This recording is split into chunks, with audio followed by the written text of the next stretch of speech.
That? It appears that the commissioners is sort of the hub of the whole thing, and we have all different kinds of interests for this water and the decisions that they're making, and it's not in the interest of the public primarily, and that's shown throughout its actions.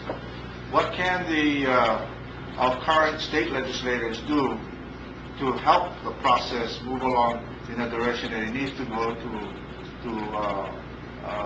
for the public interest and the communities? I can think of one thing right off the bat, and that is adequately funding and staffing the commission. I think if you look at the constitutional mandate that was established in 1978 when they had that big con, a lot of really progressive things came out of that movement, including Article 11, Section 1 and 7, which established this idea of a public trust, put it into our Constitution. It also established, it called for the establishment of a commission and a code. That's where all this begins, right? And there was also other great provisions like Article 12, Section 7, which recognizes the duty of the state to protect Native Hawaiian rights. That there's such a broad visionary mandate there, and yet when you look at the commission, I think it's smaller than most agencies. Some county agencies, some of the county agencies, there's just a handful of staff there, maybe like 10 people doing various jobs, and they're just overwhelmed with the amount of work out there.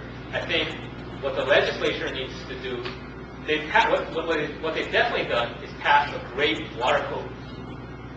You look at the water code, and it's all in there as far as the tools for communities like you folks to enforce your rights and to get things done.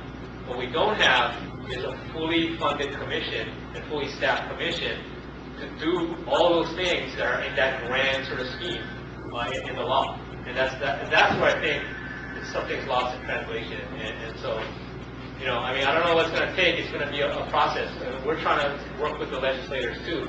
But that's one really key way we can get this rock really rolling, which is to make the commission big enough, strong enough, well-funded enough to meet the size of its mandate. You know what I mean?